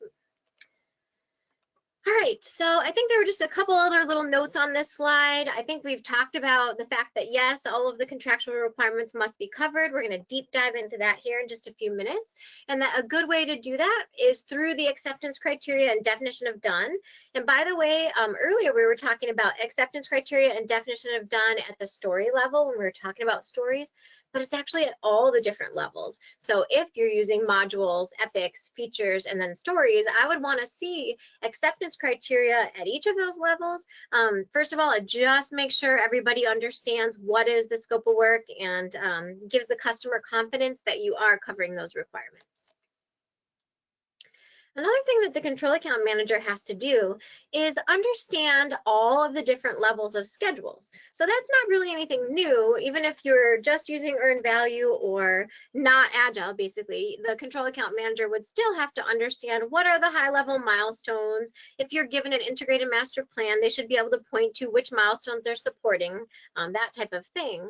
But I will say that adding an Agile is like another layer that just needs to make sure the control account manager has to make sure they understand how it's vertically traceable. So if I'm a product owner and I've got my team working with a group of product owners, we have a product roadmap, then the control account manager has to understand how that product roadmap supports the integrated master plan, as well as the IMS, the integrated master schedule. And this is just a quick snapshot of one of the Agile tools out there. Of course, Jira is one of the most popular.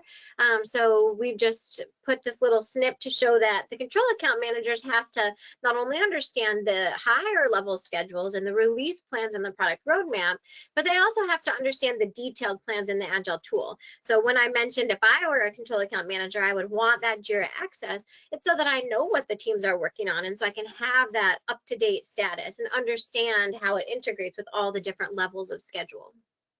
And that's really important. Remember, we're talking about IBR, integrated baseline review. It's really important that the CAM actually knows how to do that and understands. And it's not to say that they can't have somebody else helping them get through the schedule, like manipulate the tool, but they have to understand the work and how it relates. So this is an example of, actually, Jessica and I were working with another company, and we were using the Scaled Agile framework in that particular instance. And we did PI planning, so program increment planning, where we planned out the next 3 months of work for this entire program. And we had, this is just a few of the teams, but we had all of the Scrum teams as well as the Kanban teams laid out. And we made sure that they all came up with PI objectives. So it's kind of like, what are your goals or objectives for these next 3 months, or for this particular PI or release? Excuse me. And so we captured all of that, and it's really important that the control account manager understands what the PI objectives and release goals are, particularly for an IBR, but just in general, so that they know what the teams are working on, and it also gives you something to measure against. So the CAMs have to understand the objectives, the release goals, and then at the lower level, that would be the iteration or sprint goals. So this is like the 3-month goal, and then for each of the teams, they would have a smaller goal that they're working towards for each sprint. And I kind of mentioned this, but just to reiterate, the control account managers then, now that they know what the goal is, they would also have to understand, how are we going to monitor or report on that? So what metrics can we use to ensure that we're actually performing the way we said we would, and we're making progress towards this goal? So this was a very helpful tool. I mean, just, it's a simple spreadsheet, but it took a couple days to get there. The team's really, understanding what scope they're working on, how are they going to break it down, and what's a realistic goal, and then capturing that. And by the way, briefing that to the entire program. So everybody who's involved in this particular release understands what we're all working towards. And the discussion, again, just brings up so many great things like dependencies, risks, a lot of things. So excellent tool. And then the next thing that the control account manager would really have to understand, especially going into the IBR, is the performance measurement technique. So great, we have these plans. I know what the teams are. I'm going to work with the teams. We've got this baseline. So now, how are we going to measure this? So I won't go into a ton of detail here, because last week we really walked through, how to take performance. I'll just say that, well, first of all, I'll say that I'll point you to the NDIA guide in here in just a minute. And if you wanted to review it, you could take a look at that. You can also look at our previous webinar on our website.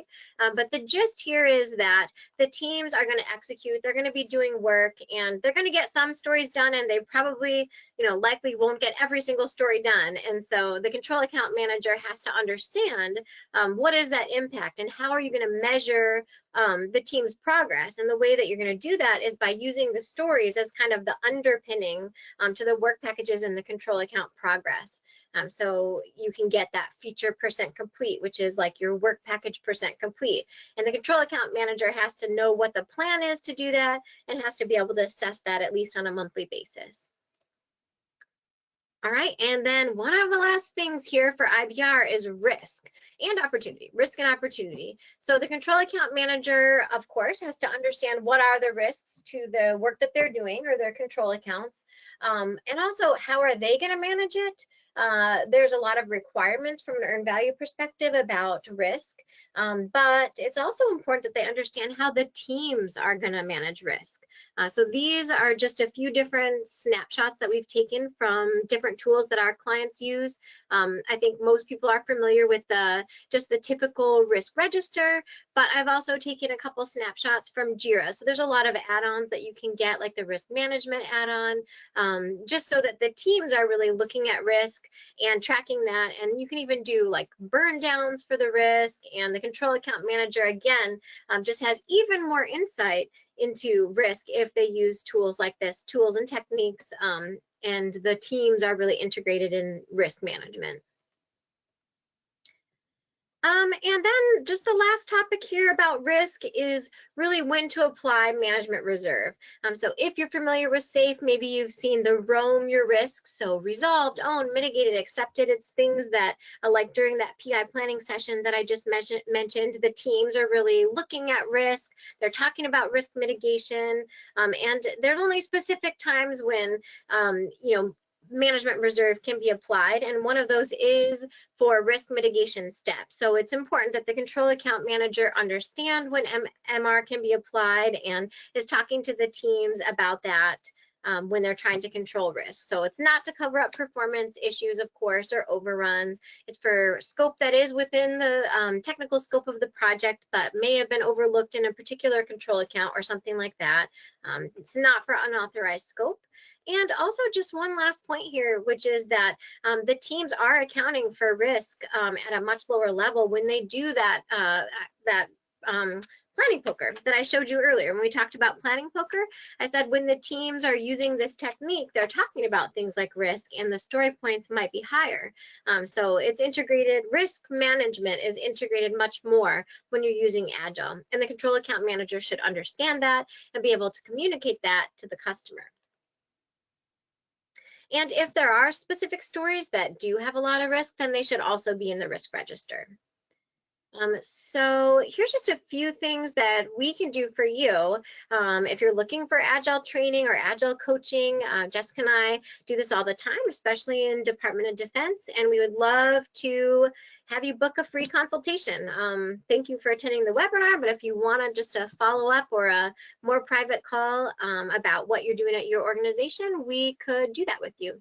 And hey, Jess, before you present, actually, can I just share one thing? I wanted to make sure I covered that NDIA stuff.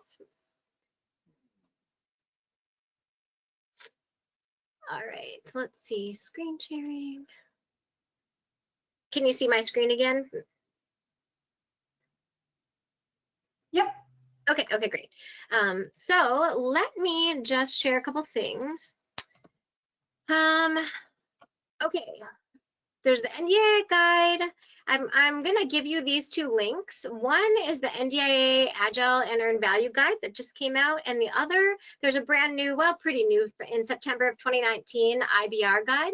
And I also just wanted to let you know that there's a lot of different types of questions that you might be asked if you're very agile and going into the IBR. So I have them open here. Let's see. All right, this is what it looks like. This is the one that we talked about last time. It's an industry practice guide for Agile and Earned Value programs. And since we're talking about IBR, I just wanted to point out that there's actually an appendix in this guide that's all about IBR considerations when you're Agile. So it's a really good one.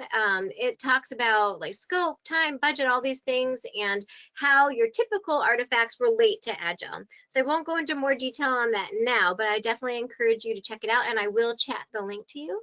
And then the other one doesn't really have anything to do with Agile, but it's the latest guide to the IBR from the NDIA. It's pretty new, and it's a great document as well. So You have a question. Kathy wants to know, will the spreadsheet with links be available after the seminar? So I will definitely make sure you have all of the links. Yes, like we'll get you the NDIA guide, the IBR guide, and the Agile EV1 and the links. Yeah.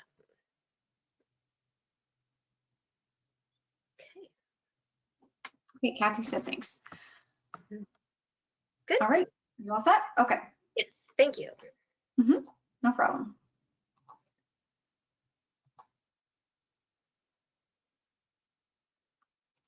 Okay. All right, so we have 19 minutes left in our time box. And let me just see, can you see that? Oh, no, I can't. I can't see it yet. 1 second. You should see it now.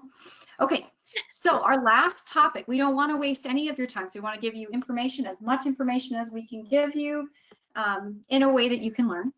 And so our focus is on requirements now. And I can't talk about requirements without talking a little bit about your product backlog architecture because it's so intertwined.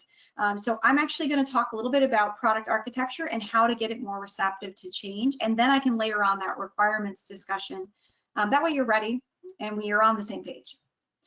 Okay, so one thing we all know right now is that there's a lot we don't know when we start into a new contract or project. And the cone of uncertainty is an excellent example of that. At the very beginning, you know, we know that we don't know a bunch of stuff, and then as time goes on, we kind of narrow down and we know roughly where we're going to land. I love this quote about there are known knowns, and then there's a lot of unknown unknowns. So we don't know exactly how we're going to meet our customers' needs and solve their problem, and we don't know exactly what's going to happen along the way, the bugs, the fixes. I'm sure you can all agree with me that you've never had a contract or program go exactly to plan. And if you have, please message me, private message me. I'd love to meet you, and I'd love to hear a super successful story about everything going perfect. So that's why we hire the people we hire, who are creative, at the top of their class, innovative, and we bring them together to help solve that problem. And what makes you agile, you don't have to have a framework and all of this stuff to be agile. What makes you agile is coming up with a way to adapt to change. That's what agility is.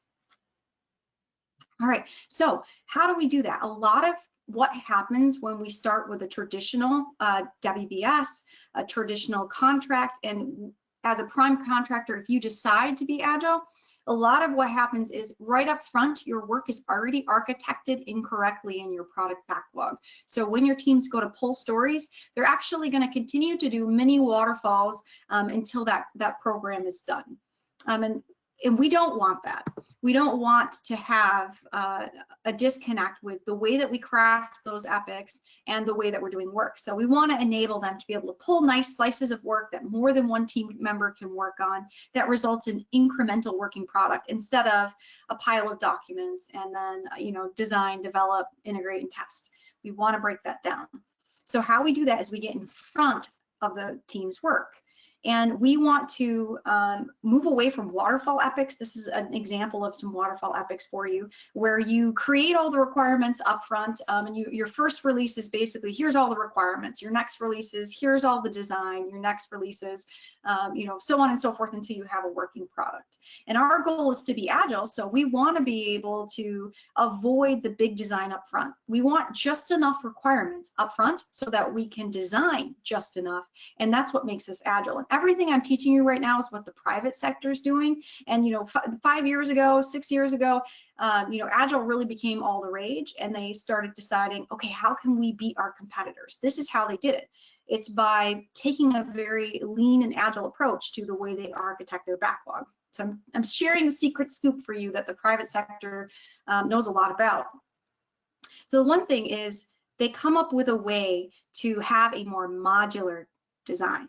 So you can throw change at me, and I can take my entire system, modularize it, and separate that system out so that I can have you make an impact on one of my modules without breaking the entire system. That allows me to pivot really far in the design. And I do that. I make my software more modular. I make my product more modular. And the thing with making your product more modular is that when I give you your first release, you have something. You have something that's tested, something that's an increment of something that's valuable. And this is an example of us helping a client for an unmanned ground vehicle project take their architecture, their backlog, and split it into modules. So you'll see frame, suspension, motor, control, so that we could alter something without breaking the system. And we continue to break it down into tiny modules within the modules so that over time, the further and more robust our design gets and the more we iterate on a minimum viable product, the better we are able to adapt to change. So that's why I'm talking about this before we get into the requirement pieces of it. So the trick is make it modular, know your interfaces. So know how one module relates to another module, and control your interfaces so that when you change something in one module, you don't break it in the system. Okay, so another trick that the private sector knows, I'm going to show you a product that my prior company actually developed in an agile, with an agile approach, and that is to make a modular product architecture. This is a demonstration of a computer-controlled braking system for locomotives. And you can see on here that the components are modular and they're connected with interfaces. This is an architecture that you can take a piece off and do work on it without breaking the system. You can upload software, you can alter things late, even after market, to upgrade that product. And this is how the private sector is operating on a daily basis. This is how they have that edge where they can beat out their competitors. So another way you can organize your backlog that's also extremely valuable besides making it modular is to know your customer. So know what is valuable to them in each of those minimum viable pieces of product that you're giving them.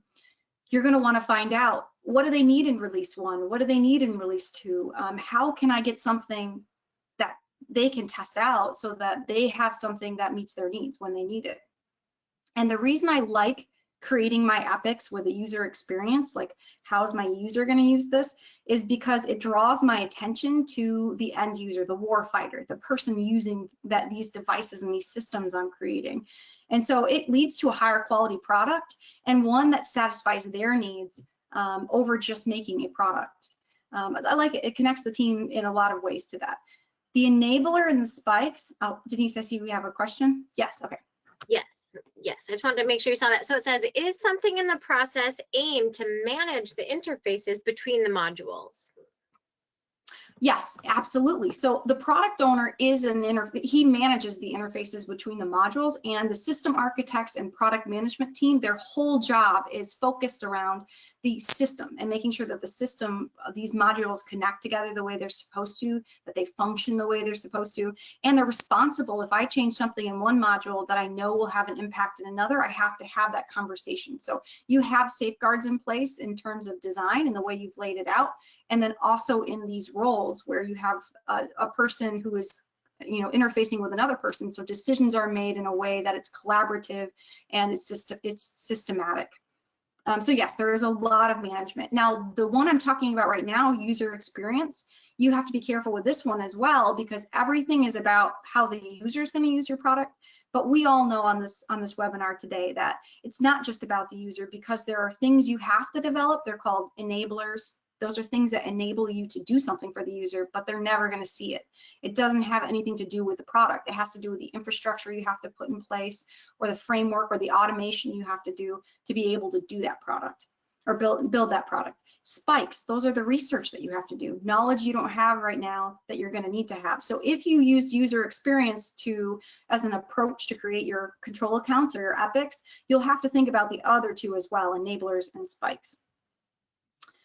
Okay, so this is just an example of how that architecture gets put into play. Now we can talk about requirements, and we have a perfect amount of time. We have 10 minutes that will lead you home with requirements, and then you guys can have an amazing long weekend because you've earned it.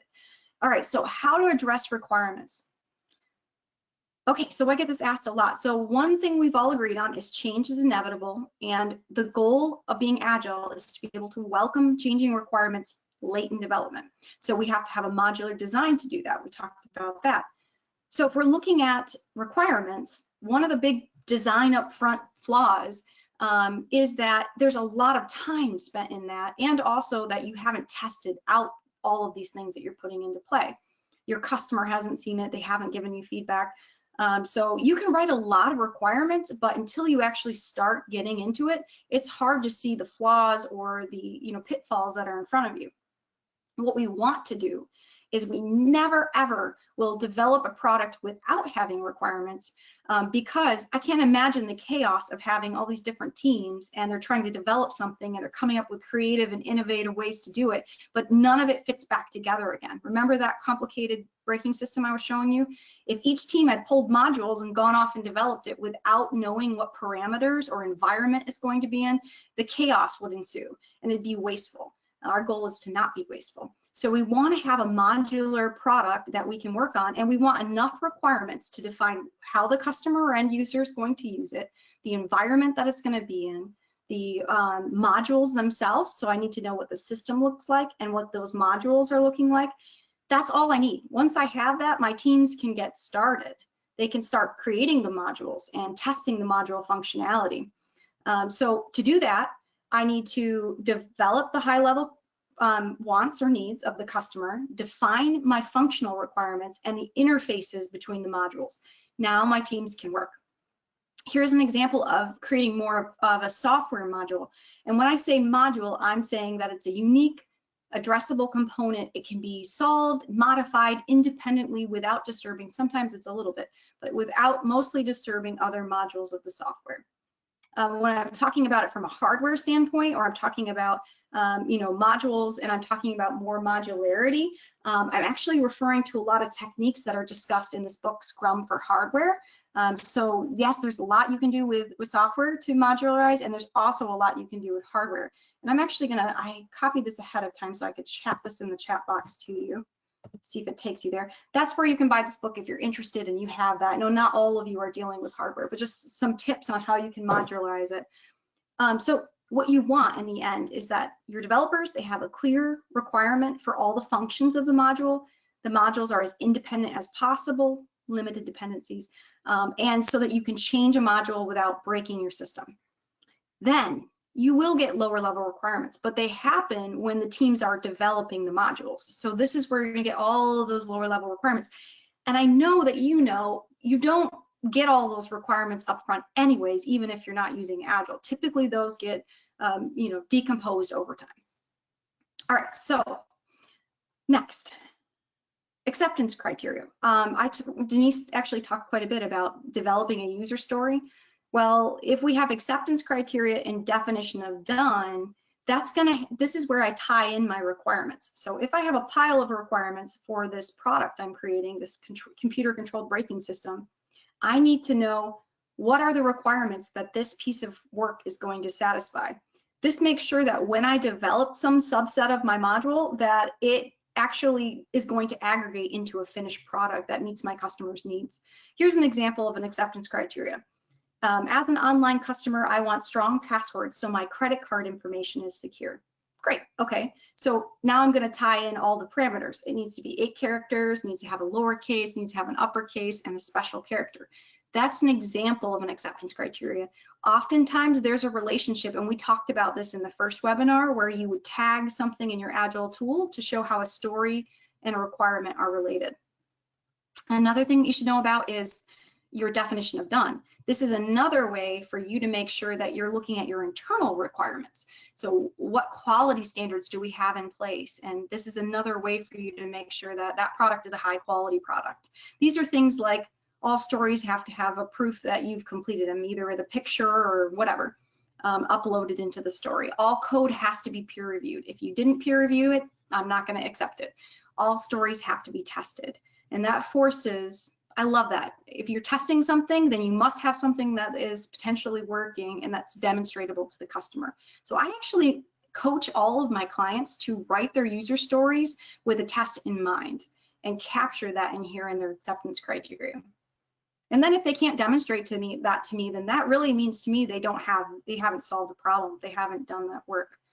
This is illustrating, not that I'm not advertising for Scaled Agile Framework, because I'm agnostic, but I will say that what I do like about this is they're illustrating the acceptance criteria or requirements throughout all of these different layers. So as you take your roadmap and you go from control account to work package down to stories, you have to include your requirements or acceptance criteria throughout that in order to make sure you don't just design forever and not have that working product that meets your customer's needs. So that was actually the end of the requirements discussion, and I typically get some questions, so feel free to ask. And we actually have so much more cool content left. The last day, like a lot of the stuff that we didn't get to talk to yet, maybe by the title you don't know how exciting it is, but I can promise you that we actually have a lot of content, and we will give you another chance to vote and order that content. I think what's cool about what Denise and I did is we took your feedback from the first experiment, which was, hey, let's give our webinar attendees a chance to order a backlog. Let's give them a chance to influence the topics that we talk about, because if I was attending a webinar, it'd make it more valuable to me. And it wasn't perfect. It was messy, right? We tried the poll at the beginning. It wasn't exactly a perfect fit, but you gave us feedback. And we took that feedback and we pivoted, right? We released the unit poll before, you took the survey, we reordered it.